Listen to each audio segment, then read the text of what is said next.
Assalamualaikum warahmatullahi wabarakatuh. Kembali lagi bersama saya Sultan Rifandi dalam program Bersama Pakar di Mata Milenial Indonesia TV, Matanya Indonesia. Dinamika politik 2024 sudah marak bisa kita lihat, mulai dari peta koalisi partai politik, calon kandidat pemilihan presiden, dan segala macam drama politik sudah mulai kita perbincangkan, kita pertonton di setiap perbincangan media. Seperti apa kemudian kita mampu memilah dan memilih calon yang baik dan benar sesuai dengan harapan masyarakat. Kita sudah bersama dengan narasumber yang luar biasa. Beliau dosen saya. Beliau adalah Pak Gun-Gun Herianto. Assalamualaikum Pak Gun-Gun. Waalaikumsalam Sultan. Apa kabar Pak Gun-Gun? Kabar baik, udah lama nggak jumpa ya. Iya nih, Pak Gun-Gun adalah dosen saya dan kita akan membicarakan terkait dengan perbandingan bakal calon presiden 2024. Ya. Pak Gun-Gun, kita sudah melihat ada banyak sekali dinamika yang terjadi meskipun mungkin masih 1-2 tahun ke depan pemilihan presiden akan berlangsung di Indonesia. Tapi bagaimana kemudian pendapat Pak Gun-Gun tentang perbandingan bakal calon presiden 2024 dengan munculnya 3 sosok nama menempati posisi teratas, yaitu Ganjar Pranowo, Anies Baswedan, dan Prabowo Subianto. Iya, Silakan. ini perbincangan menarik ya di awal untuk mengkomparasikan, karena kan kalau kita bicara pilpres itu pertama bicara figur pasti. Kemudian yang kedua adalah public acceptance, bagaimana misalnya dinamika penerimaan publik ya, karena kan menyangkut modal dasar elektoral dari si kandidat, misalnya soal elektabilitas, kemudian popularitas, akseptabilitas. Kemudian yang ketiga dinamika internal masing-masing partai yang aksi reaksi dan kekuatan partai lain. Nah, kalau kita bicara komparasi, Pak Prabowo tentu punya kelebihan dan punya kekurangan. Pun demikian kandidat lain, ada 3 nama yang selalu di survei-survei itu teratas kan, Pak Prabowo, Pak Ganjar, Pak Anies. Kita bandingkan dulu ya. Kalau Pak Prabowo kelebihannya tentu punya pengalaman dalam kontestasi elektoral, karena sejak 2009 Megapro sampai 2019 dia menjadi kompetitor. Kompetitor utama, meskipun di 2009 dengan Bu Mega, 2014 dia running to election sebagai capres, 2019 juga. Kemudian yang kedua, dia punya pengalaman di posisi-posisi jabatan publik. Dari sejak di militer, kemudian dia juga masuk menjadi bagian dari kabinet. Tentu itu juga memberi credit point untuk Pak Prabowo dalam jabatan publik. Termasuk dia mengendalikan institusi partai yang namanya Gerindra. Ketua partai juga Ketua umum partai. Dan itu tentu akan menyumbang kelebihan bagi sosok Pak Prabowo. Kelemahannya menurut saya ada juga banyak ya, soal misalnya bagaimana gaya komunikasi politik ya, itu juga menjadi kelemahan karena Indonesia itu high contact culture, budaya kontak tinggi, dan proses membangun image, reputasi politik itu salah satunya adalah komunikasi politik. Dan tentu banyak hal yang harus diperbaiki di sisi lemah dalam konteks komunikasi politiknya Pak Prabowo. Kemudian yang kedua, past image ya. Jadi ada citra di masa lalu yang juga harus diperbaiki, dan itu sudah berupaya untuk dilakukan oleh Pak Prabowo, misalnya menjadi bagian sekarang dari kabinet Jokowi, dan itu mencoba untuk membangun konsisten image begitu ya. Tapi dan, mungkin biasanya tetapi kan tetap pilpres, tetap ya ada apa namanya memori di sebagian misalnya para aktivis. Yang di saat momen-momen pilpres itu akan letupannya akan ada. Kemudian sebagai brand lama, salah satu kelemahan juga Pak Prabowo adalah soal stagnannya elektabilitas. Betul bahwa dia selalu berada di nomor 1 atau the big 3 ya. Tetapi kalau kita lihat dengan 2 magnet elektoral lain, Ganjar dan Anies, close to call ya. Jadi posisinya itu tidak terlalu jauh, dan itu memungkinkan kalau kemudian ada proses yang berubah dalam konteks misalnya Ganjar atau Anies manuvernya menarik bagi market elektoral, apalagi bisa ekspansi ke ceruk-ceruk tebal ya seperti millennials Iya, gitu ya, anak muda itu bisa saja kemudian akan ada pergeseran tingkat keterpilihan Pak Prabowo bisa terkejar oleh magnet elektoral. Artinya sekalipun top 3 tapi mengalami stagnansi ya. Saya lihat kalau posisi dia sudah mencalonkan diri sejak 2009, Oke, 2009. dengan posisi persentase yang tidak terlalu jauh itu riskan sebenarnya. Meskipun selalu di nomor 1, Oke. Pak Ganjar, Pak Anies selalu juga bergantian, tetapi kan posisi persentasenya dekat dengan persentase tingkat keterpilihan Pak Prabowo. Dalam research itu sangat mungkin terjadi dinamika yang kita sebut sebagai potensi kekalahannya juga tinggi gitu. Oke. Itu posisi Pak Prabowo. Oke. Pak Ganjar Pranowo saya pikir kelebihannya dia punya pengalaman sebagai kepala daerah. Itu tidak bisa dinafikan. Tidak bisa dinafikan. Pengelolaan daerah yang kompleks itu menyumbang yang disebut dengan keuntungan pengalaman politik. Keuntungan pengalaman politik. Pasti ada insentif elektoralnya Insentif elektoralnya banyak dia karena dia kan menguasai daerah yang sebenarnya jadi battleground utama dalam konteks politik Indonesia. Jawa Tengah, Jawa Barat, Jawa Timur itu kan kurang lebih plus minus sudah 60% konfigurasi pemilih nasional kita. Ingat Indonesia kan masih suara terbanyak. Betul. Berbeda dengan Amerika sehingga Jawa Barat misalnya 33 juta pemilih ya. Kemudian ada Jawa Timur misalnya 31 jutaan, kemudian Jawa Tengah 27 jutaan pemilih, itu plus minus sudah 60 juta pemilih, 60% dari konfigurasi pemilih nasional. Artinya Jawa adalah kunci gitu Jawa kan. adalah kunci. Oke. Nah Pak Ganjar dengan berada di kepala daerah di panggung utama nih, Jawa Tengah, DKI, ya kan, kemudian Jawa Barat, yang media exposure-nya tinggi, itu jadi keuntungan bagi Pak Ganjar. Kelemahannya nih Sultan, saya lihat beliau bukan elit utama di partainya. Kan elit utamanya ada di Bu Mega. Pemilik hak prerogatif ya dari pencapresan di PD Perjuangan adalah Bu Mega. Iya kan? Kalau itu punya konsekuensi, maju atau tidaknya Pak Ganjar berarti interdependent.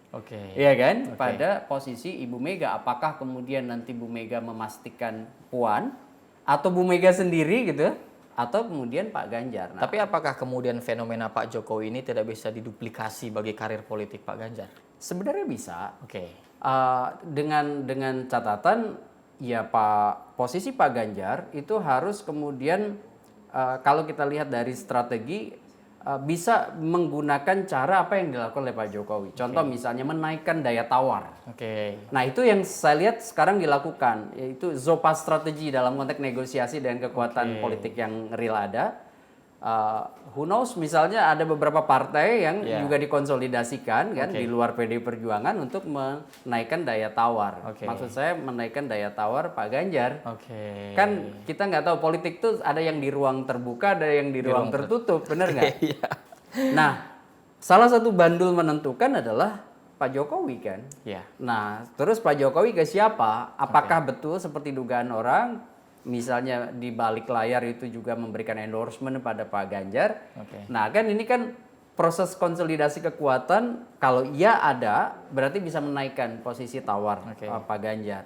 Selain itu menurut saya gini, tingkat elektabilitas di publik harus kemudian terus digenjot supaya akhirnya PD Perjuangan menjadikan Pak Ganjar sebagai magnet elektoral seperti Jokowi di konstelasi 2014.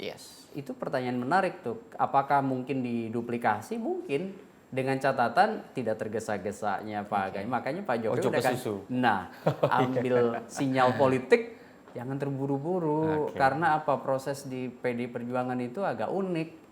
Jadi kalau Bu Mega kemudian tidak nyaman, padahal dia adalah penentu, itu bandul politik bisa berubah gitu. Makanya Pak Jokowi udah ngasih warning sekaligus bagi saya itu gestur politik yang ditunjukkan bukan hanya ke publik tapi ke Ganjar Pranowo gitu yang kebetulan juga hadir di lokasi itu. Nah, yang ketiga Pak Anies Baswedan kan. Pak Anies ini sama seperti Pak Ganjar, dia punya panggung megah yang namanya Pemprov DKI. Spotlight-nya luar biasa. Spotlight-nya luar biasa, artinya publisitas politiknya itu intens. Oke.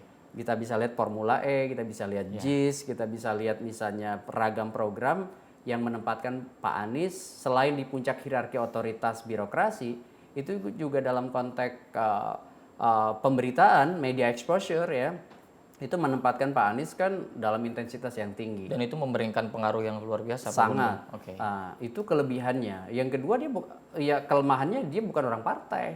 Lagi-lagi. Kan di Indonesia belum boleh tidak diusung oleh partai politik, ya kan? Nah, oleh karena pencapresan itu bandulnya ada di partai politik dengan threshold yang tinggi, 20% kursi DPR atau 25% suara sah nasional, maka kemudian butuh bukan hanya dukungan, usungan, ya kan?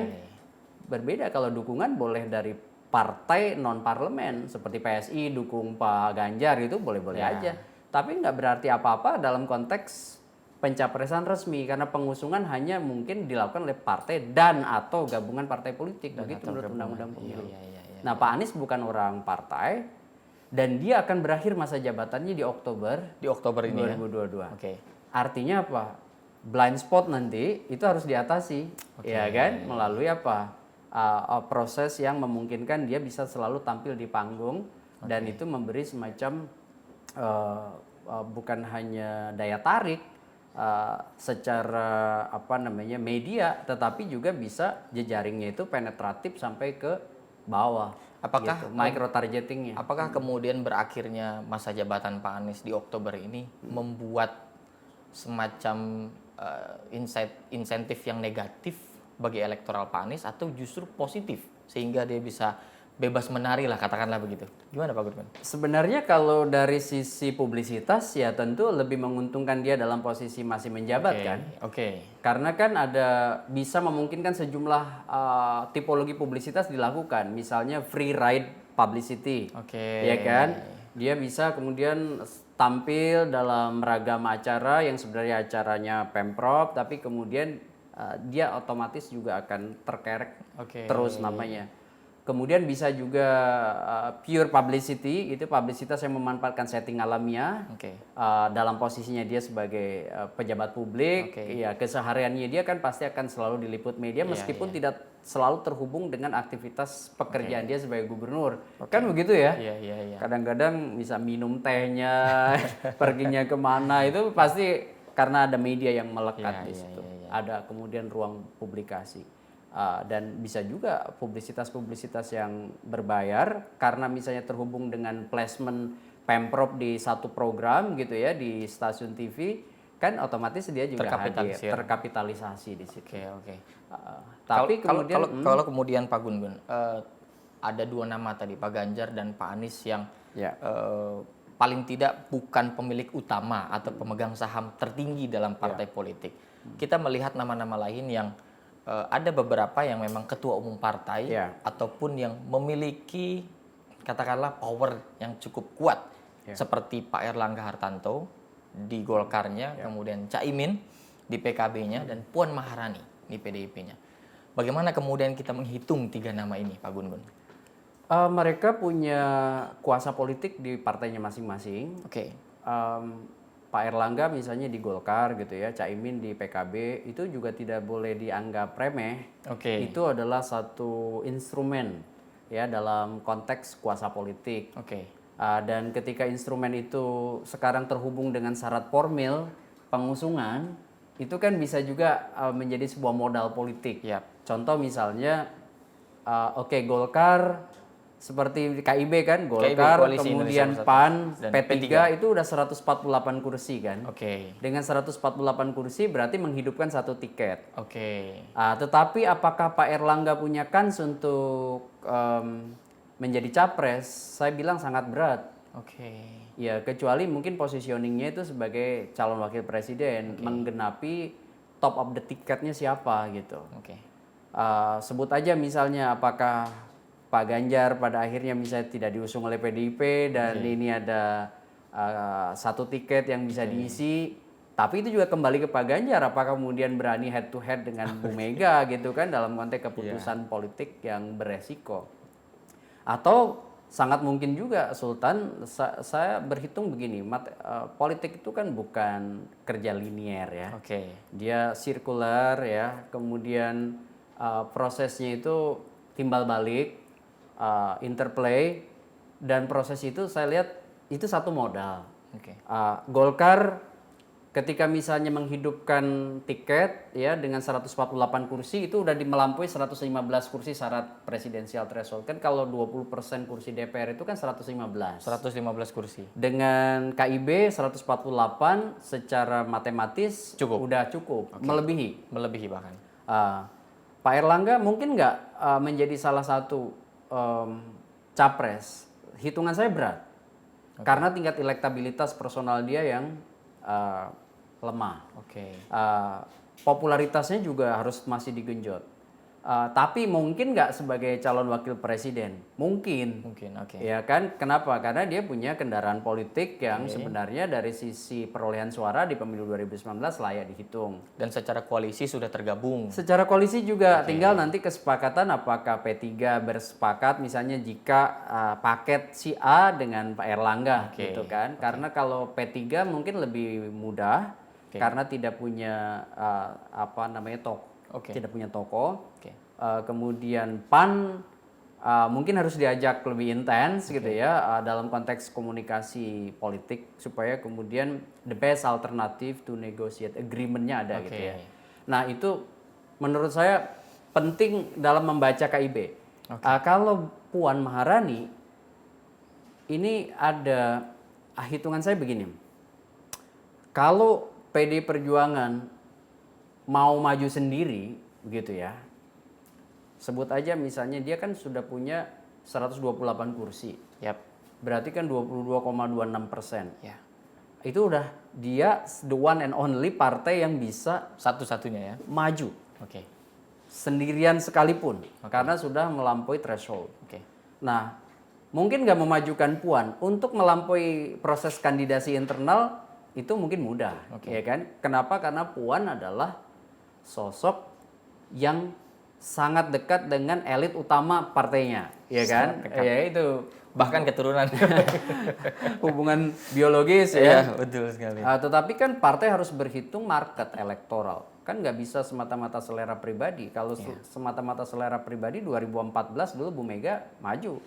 Tapi kan berhitung soal bagaimana potensi atau yang disebut dan probabilitas perolehan suara.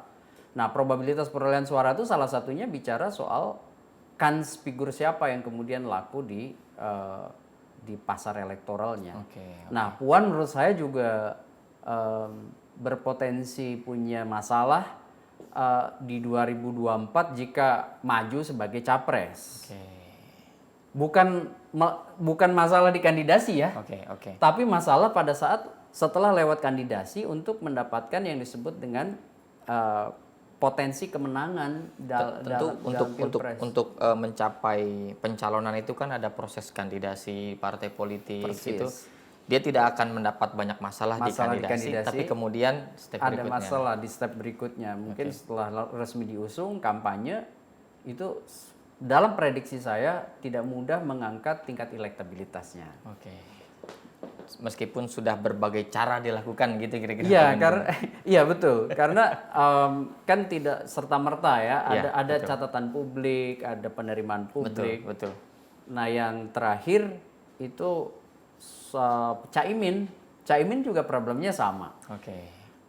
Mungkin nggak dia maju, mungkin jika kemudian dia posisinya juga calon wakil presiden. Jadi 3 orang ini kalau kita kalkulasi dia bisa maju tetapi posisinya di wapres. Caimin misalnya mungkin nggak partainya kerjasama dengan Gerindra. Kalau Gerindra dengan PKB itu kan kurang lebih 133 kursi. Dengan 133 kursi juga bisa jadi satu paket. Jadi kesimpulannya begini dari 3 nama itu. Kalau Golkar, ya, saya lihat potensi untuk memajukan Pak Erlangga karena berhitung dampak ekor jas, ya, kotel efek dari pencapresan, itu saya lihat akan berpotensi berupaya memajukan Pak Erlangga, termasuk Pak Caimin, Oke. termasuk Puan Maharani. Oke. Cuman kalau kemudian PDIP kerjasama dengan Gerindra, Puan kemungkinan kan di cawapres, Iya. Prabowo di capres. Oke. Tapi kalau dia maju sendiri, nah dia berpotensi jadi capres. Nah pertanyaannya cawapresnya siapa? Apakah kemudian dia ambil juga dari PD Perjuangan yang namanya Ganjar Pranowo untuk jadi mood booster publik gitu ya? Kita masih berhitung. Artinya memang rumusnya masih sangat abu-abu. Begitu kira-kira Pak Iya. Gun-Gun. Oke. Iya. Nah, tapi memang Pak Gun-Gun, dari nama-nama yang tadi kita diskusikan, itu kan memang panggung politik mengalami perkembangan mulai dari 2014, 2019 dan nanti di 2024 ada banyak pola yang dilakukan oleh banyak nama-nama. Nah, menurut Pak Gun-Gun ini apa yang mereka lakukan untuk mendapat simpatik masyarakat yang kemudian dikonversikan bisa menjadi elektabilitas yang kemudian sekarang ada media sosial, ada berbagai spektrum atau alat lah yang bisa digunakan. Kita akan jawab di segmen berikutnya, Pak Gun-Gun. Jangan kemana-mana, kita akan kembali pada segmen berikutnya.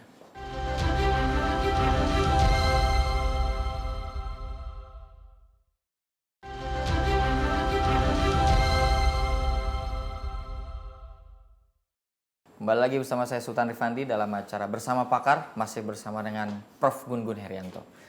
Pak Gun-Gun, tadi sebelum break saya menanyakan bahwa ini kan tentu kita mengalami banyak sekali perkembangan teknologi yang kemudian ada banyak sekali media, banyak sekali hal-hal yang kita bisa melihat lebih dekat tentang proses politik, perkembangan, dan lain-lain sebagainya.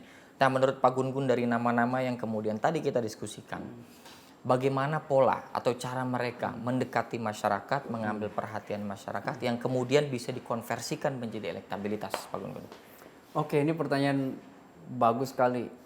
Pertama dari sisi komunikasi politik dulu ya, baru kemudian kita bicara spektrum luas lagi. Dari sisi komunikasi politik, hipotesis saya ada dua gaya yang kecenderungan itu akan punya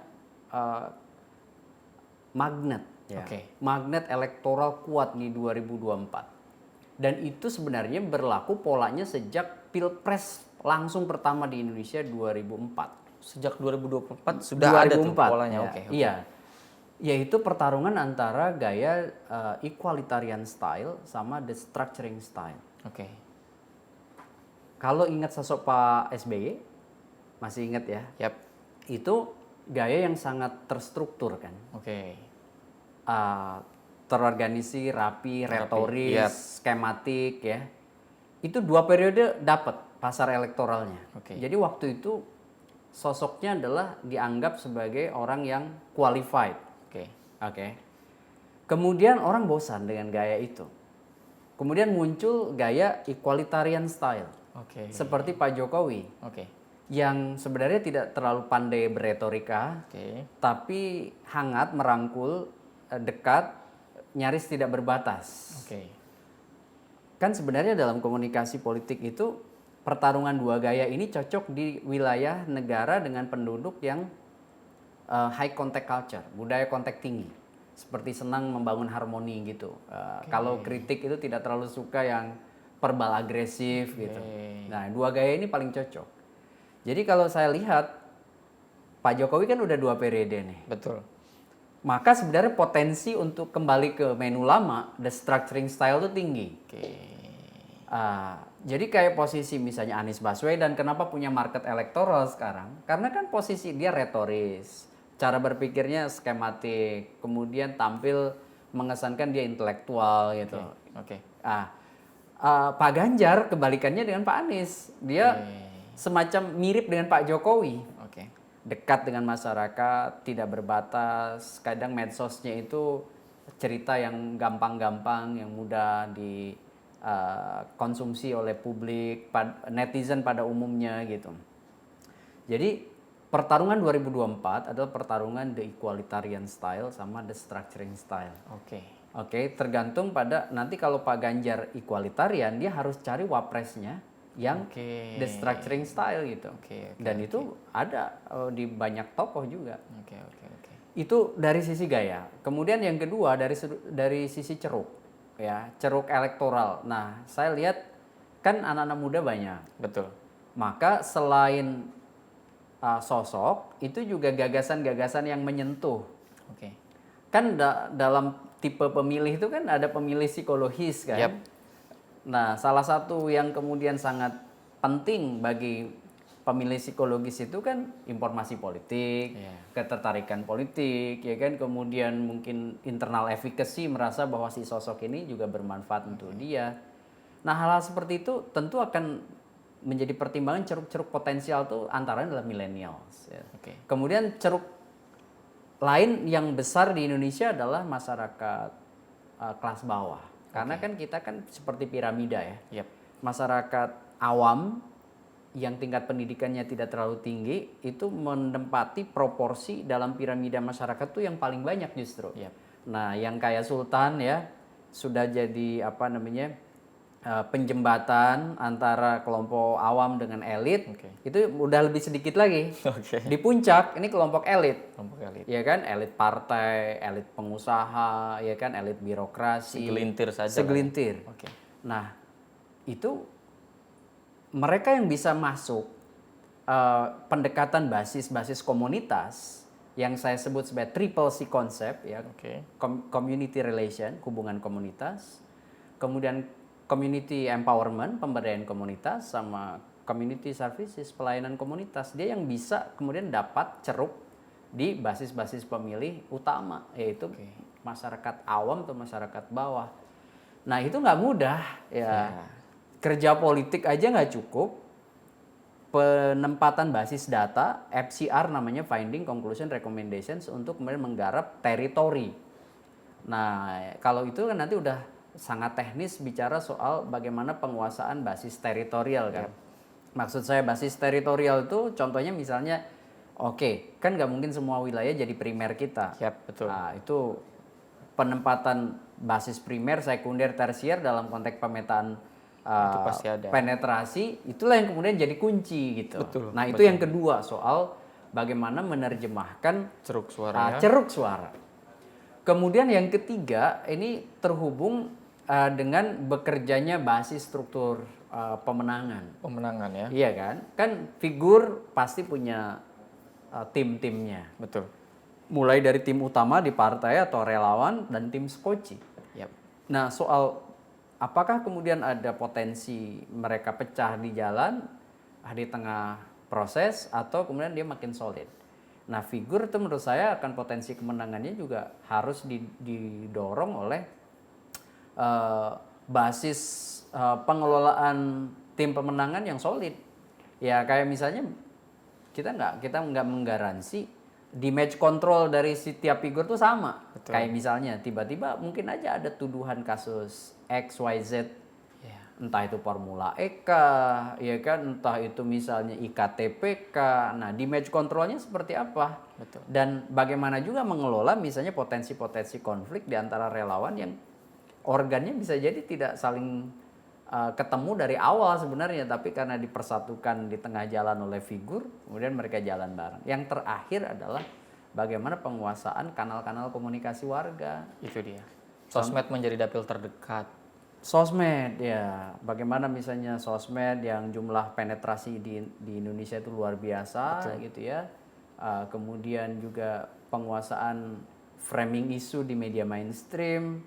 Bagaimana misalnya media-media tradisional untuk sampai ke masyarakat nun jauh di pelosok pedesaan gitu. Jadi kanal komunikasi warga terutama misalnya sosial media, apakah bisa menyumbang? Ya, saya kan beberapa kali meriset ya. Jadi sekarang pertarungan utama, salah satu pertarungan utama terutama di masyarakat perkotaan di masa kampanye adalah sosial media. Sosial media. Iya, Sultan lihat aja misalnya ada diseminator, ada publicist, ada hacktivist, ada propagandis di sosial media. Nah, itu semua nggak bisa kan dibiarkan jalan alamiah. Betul. Harus ada proses pengendalian. Ada orkestrasi di sana. Orkestrasi di situ, dan narasi adalah kunci. Jadi narasi, manajemen privasi komunikasi, dua kunci itu. bagaimana misalnya narasi itu dikelola, bagaimana manajemen privasi komunikasi dikendalikan supaya kemudian tidak muncul yang disebut dan keberbedaan antara apa yang dipikirkan dengan yang dirasakan. Kalau bahasa teori namanya cognitive dissonance ya. Kognitif Ya, dissonance. disonansi kognitif. Ya. Oke. Nah, kalau kemudian tadi 4 hal itu yang kemudian bisa paling tidak memberikan faktor-faktor Iya. penentuan gitu katakanlah. Iya. Terjadi juga fenomena di mana partai politik membuat satu forum entah rakernas, mukernas, lalu kemudian memunculkan nama-nama Pak Gun Gun. Seperti misalkan salah satu contohnya Partai Nasdem yang memunculkan 3 nama dan ada salah satu nama yang bukan dari atau bahkan 2 ya, bukan kader. Itu bahkan tiga-tiganya. Tiga-tiganya. Ganjar, Anies dan Andika. Andika. Nah, ini bagaimana kemudian Pak Gun Gun melihat peluang Nasdem yang mengusung ya dari ketiga ini, apakah salah satunya atau mungkin tidak ketiga-tiganya Pak Gun Gun? Silakan.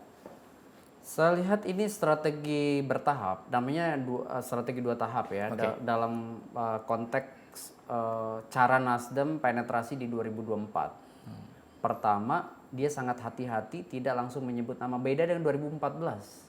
Oh, ada perbedaan pola ya berarti Iya, ya? 2014 dia langsung sebut nama Jokowi. Oke. Betul nggak? Mengerucut Langsung ya? ya. Oke. Dan dia berani dari jauh-jauh hari. Oke. Sekarang saya lihat Nasdem polanya adalah menyebut 3 nama. Karena panggungnya itu akan berjalan 4 tahap kan pemilu tuh ya. Oke. Pertama adalah tahap pemunculan, Pemunculan yang kedua tahap kandidasi, kandidasi. kemudian nanti tahap conviction, menimbang-nimbang dari pemilih melalui proses kampanye di pemilu, Oke. kemudian baru election. Oke. Kan begitu ya. Nah, panggung pemunculan dia tidak langsung mention nama Pak Pak Ganjar, tidak langsung nama Pak Anies atau Pak Andika. Dia sebut 3-nya. 3 ini menurut saya adalah membuka ruang negosiasi. Oke. Itu yang disebut dalam istilah negosiasi itu ZOPA-nya gitu. Zone of Possible Agreement-nya. Jadi bukan satu proses fiksasi tapi justru negosiasi. Iya, dia buka kartu 3. Oke. Nah, buka kartu 3 itu berarti kan membuka area dari Anies Baswedan hingga Andika Prakasa Oke. dan Ganjar. Kan begitu. Nah, sehingga ini membuka ruang yang lebih luas bagi Nasdem untuk melakukan pertemuan-pertemuan politik. Oke. Termasuk dengan PDIP sendiri gitu lah. Iya, iya, iya. Kan siapa yang menyangka kalau misalnya Bu Mega satu hari menyebut nama Ganjar? Sehingga Nasdem juga bisa, kan tidak salah juga dia sudah mention salah satu namanya. Punya adalah kartunya Ganjar juga. Pranowo. Iya. Jadi saya berhitung begini. Nasdem menyebut 3 nama adalah ZOPA-nya dia. ZOPA strateginya dia. Tujuannya untuk apa? Membuka ruang jelajah komunikasi politik. Sekarang kan disebut-sebut Nasdem itu akan berkoalisi dengan PKS. Oke. Iya kan? Dengan Partai Demokrat. Ya. Itu aja kalau 3 partai udah 148 kursi. Sudah jauh melampaui. Dia sudah melampaui angka threshold juga. Jadi sebenarnya dia berpotensi untuk mencapreskan salah satunya. Oke. Catatan saya begini, ini hipotesis ya. Oke.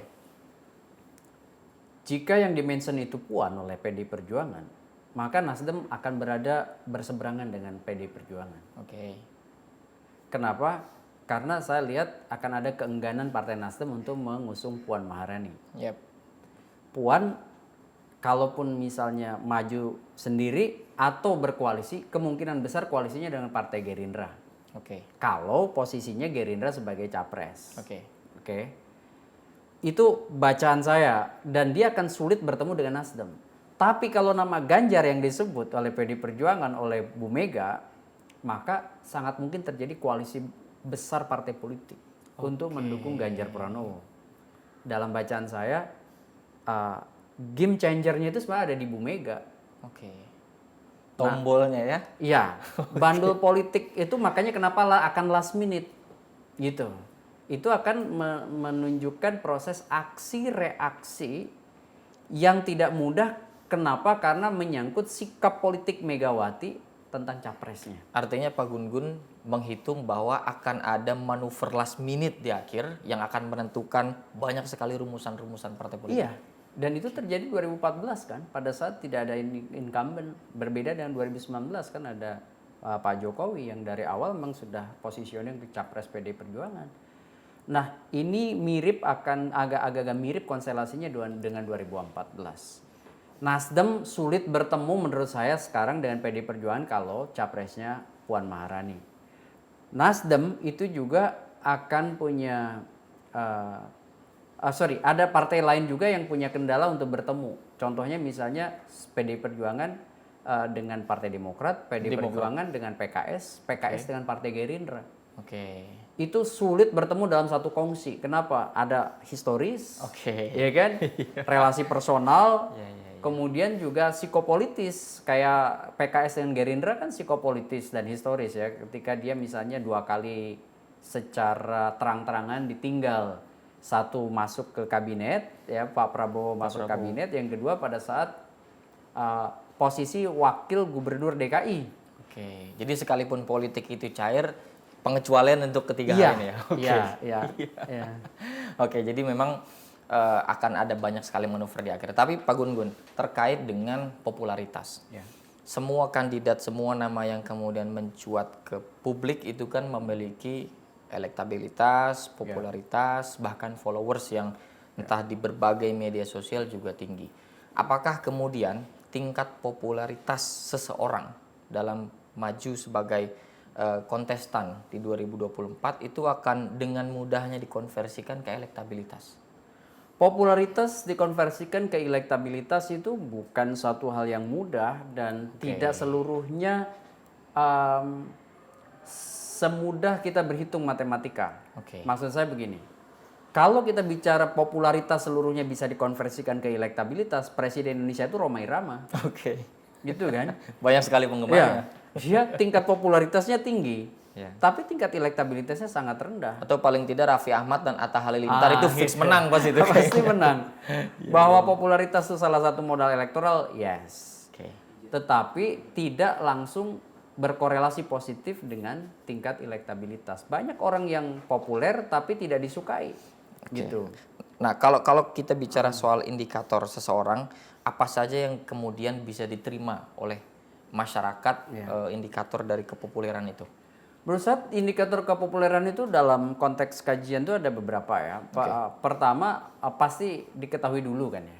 Kayak misalnya orang paling tidak tahu siapa Airlangga, tahu siapa Caimin. Artinya ada di top of mind-nya dia. Ketika misalnya ada pertanyaan terbuka siapa aja itu, ada nggak masuk di radar persepsi halayak? Nah, itu dulu.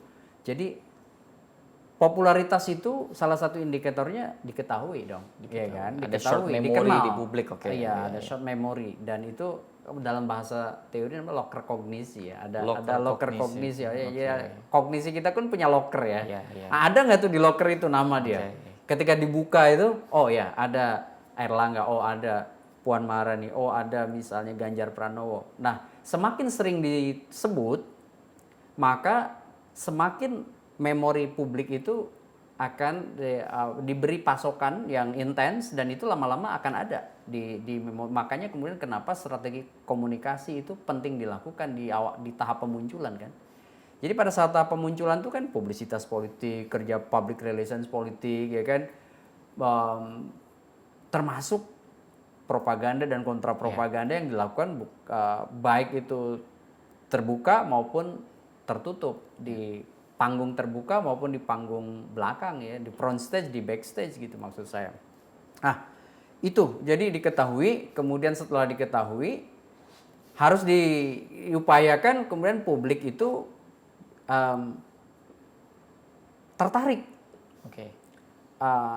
Punya hasrat dan tertarik gitu loh. Ada hasrat, ada ketertarikan. Nah, kalau kemudian tidak punya hasrat memperbincangkan, maka popularitasnya otomatis kan akan terkalahkan oleh yang lain yang intens dibicarakan.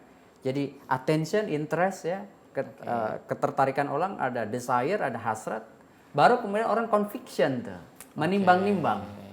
Setelah conviction baru apakah saya akan memilih atau tidak. Itu sering dipakai dalam rumus advertising lah. Ya, jadi atensi dulu, interest dulu, kemudian baru orang kemudian akan mempertimbangkan. Nah, maksud saya faktor indikator yang kedua itu. Jadi ada nggak tuh di memori orang, kemudian diketahui, berarti kemudian menarik hasrat, minat untuk kemudian memperbincangkan dan akhirnya menimbang-nimbang, oke, saya akan memilihnya atau tidak. Nah, itu nanti ada hubungannya dengan elektabilitas. Oke. Pak Gun-Gun, terkait dengan kandidasi.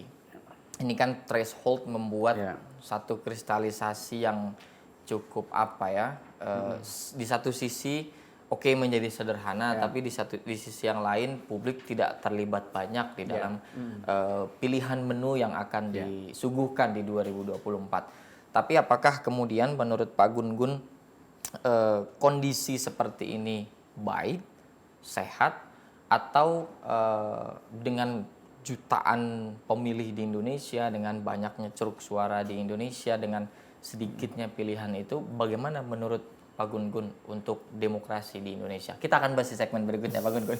Jangan kemana-mana, kita akan kembali pada segmen berikutnya.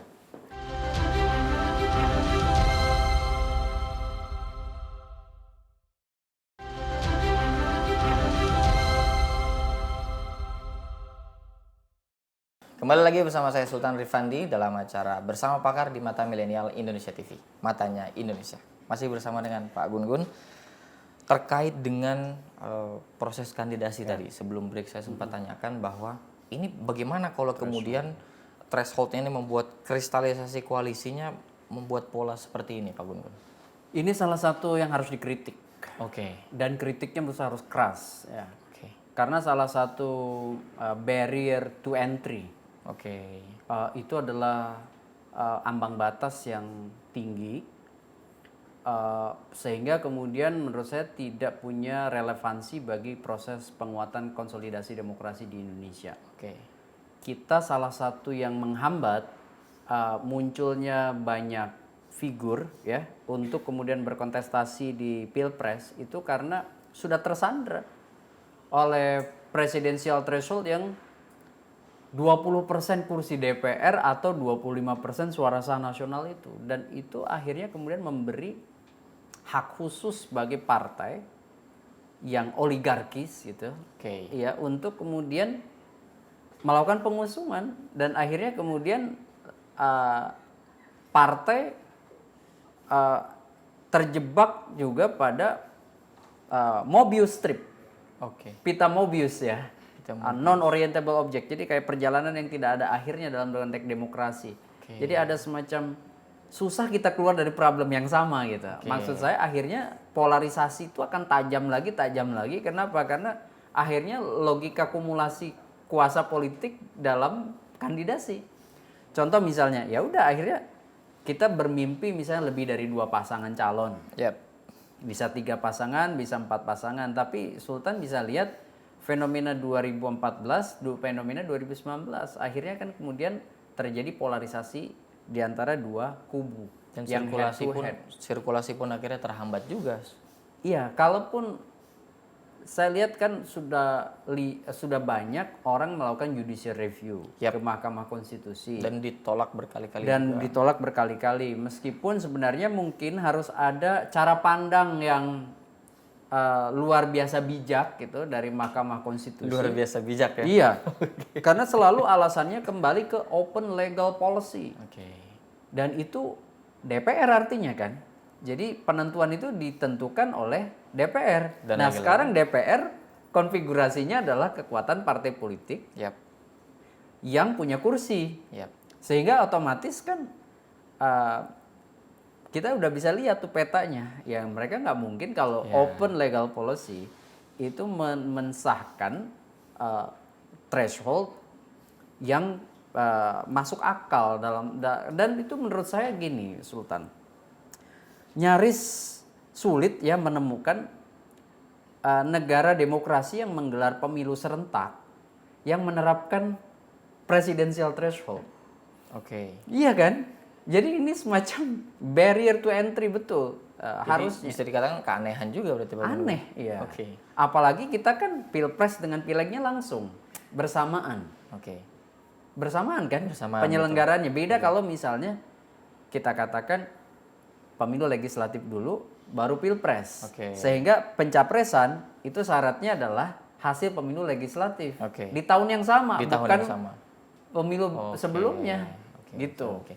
Nah sekarang ini kan thresholdnya tetap dipakai, tapi basis material dari threshold itu adalah hasil pemilu 2019, padahal kita untuk menentukan pencapresan 2024. 2024. Gitu maksud saya. Oke. Tapi kalau kemudian kita lihat dari sisi sirkulasi kepemimpinan atau kemudian ini ada generasi yang banyak sekali potensi-potensi, bagaimana kemudian memandang threshold ini, Pak Gun Gun?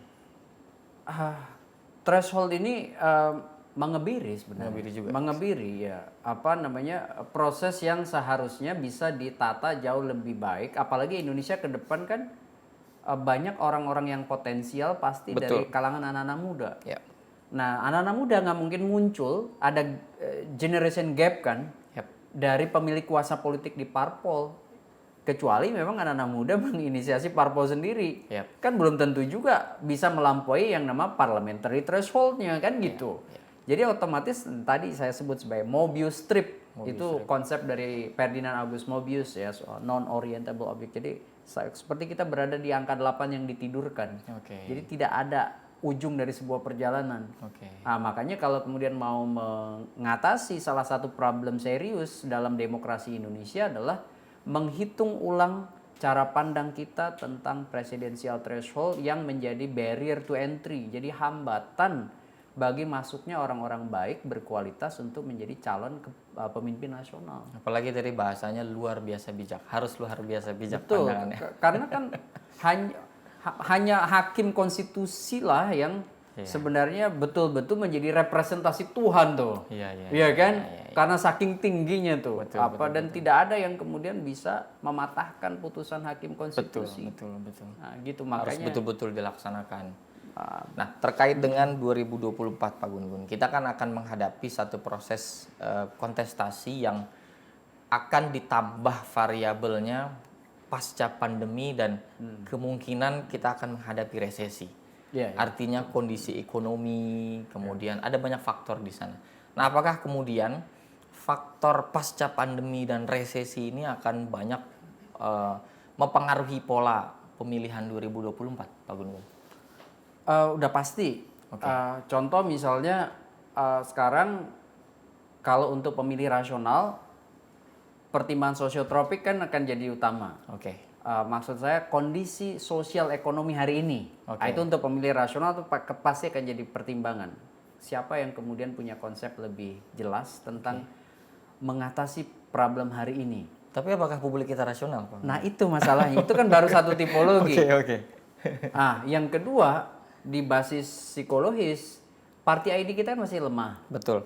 Maka kemudian salah satu yang bisa menarik minat di psikologis adalah soal misalnya bagaimana informasi politik yang menerpa mereka, ya kan? Nah, informasi politik kan psikologis juga nanti. Betul.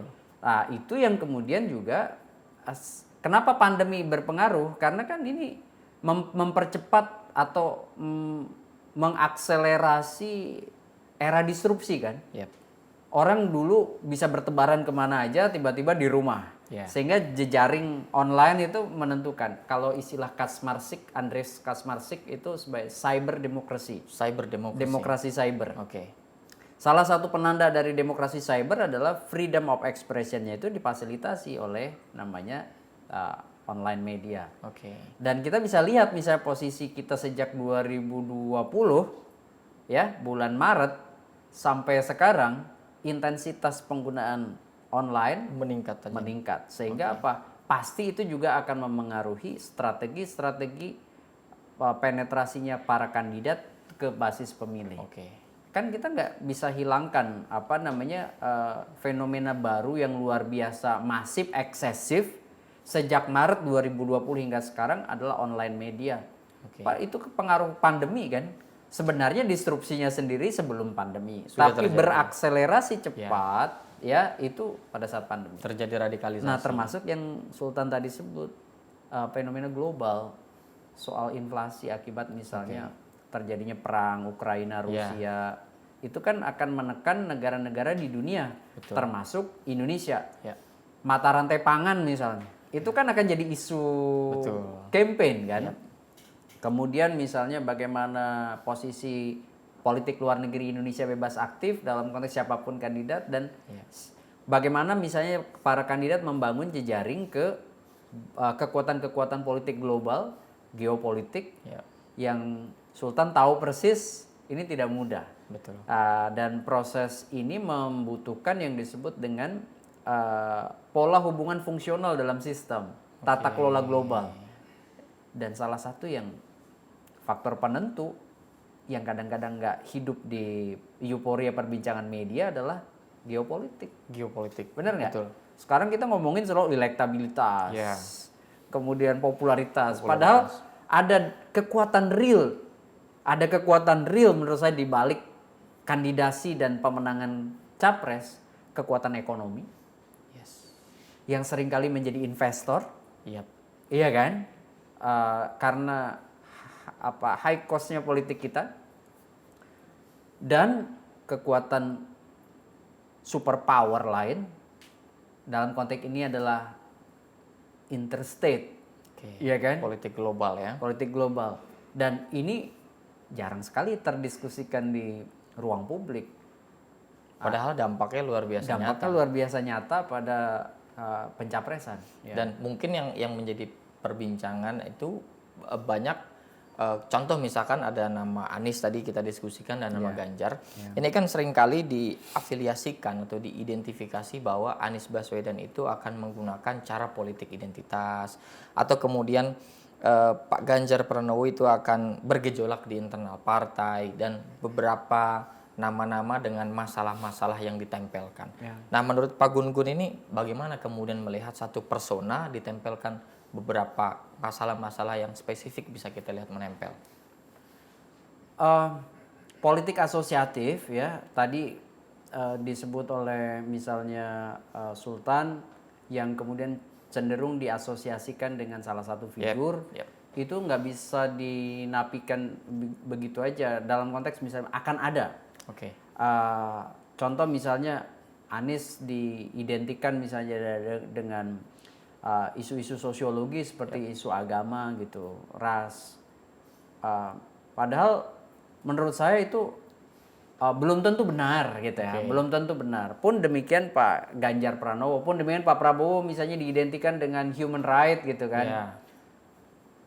Sekarang tinggal bagaimana si figur itu sebenarnya menentukan standpoint mereka. Satu dari pikirannya, gagasannya. Oke. Kemudian yang kedua kerja-kerja politiknya.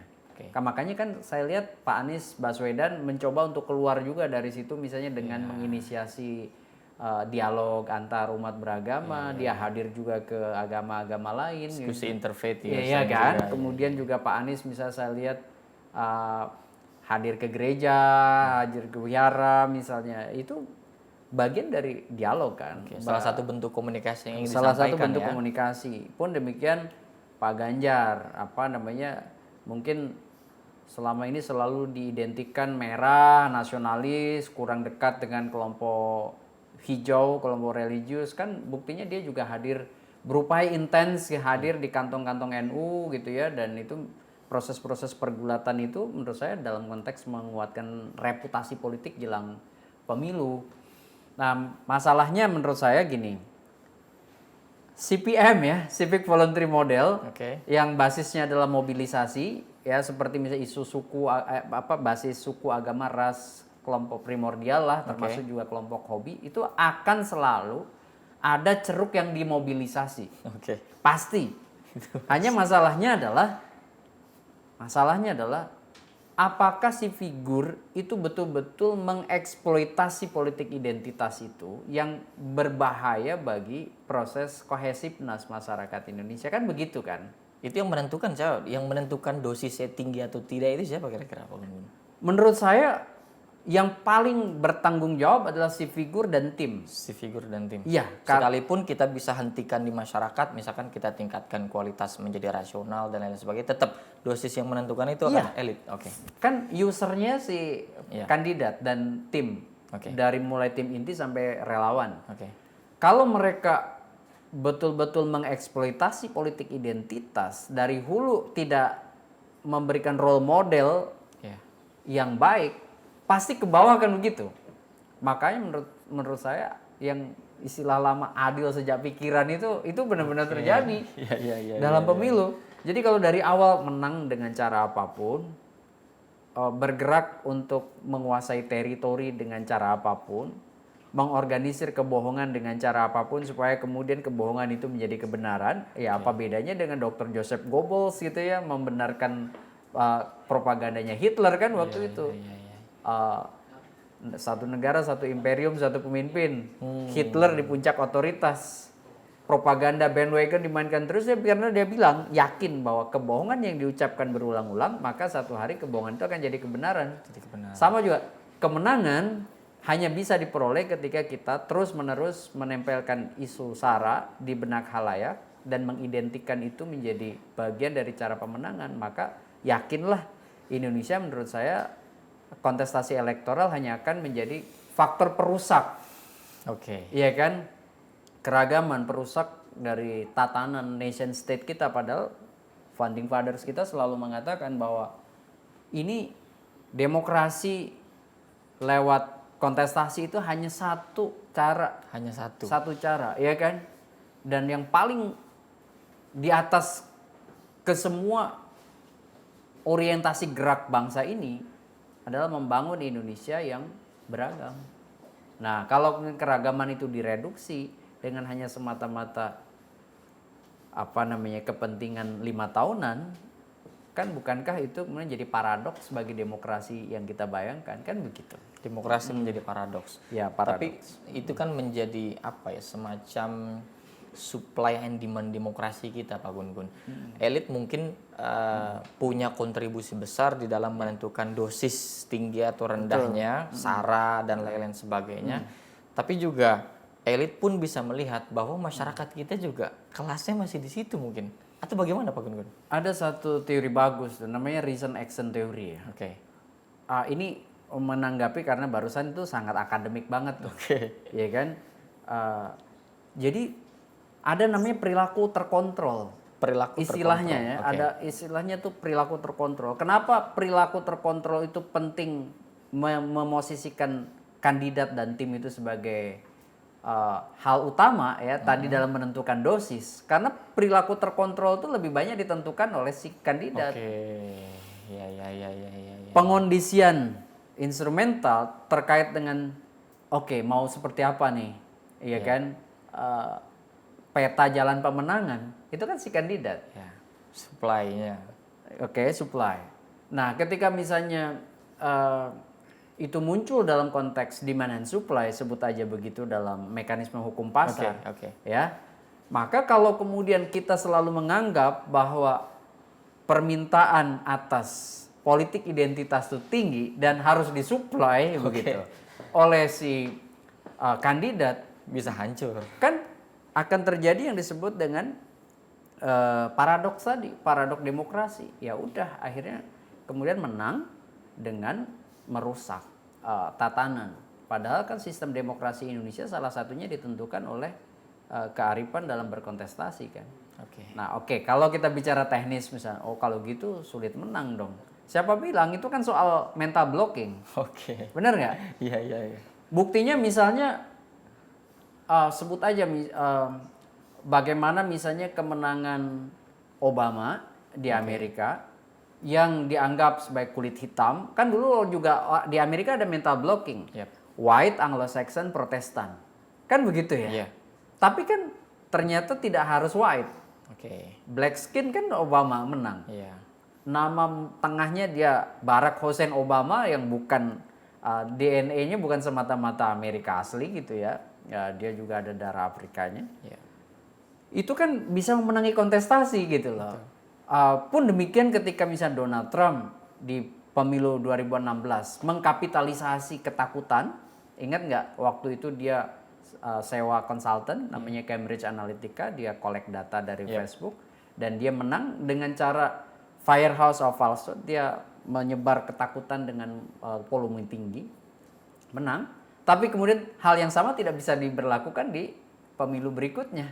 Artinya kan mental blocking aja.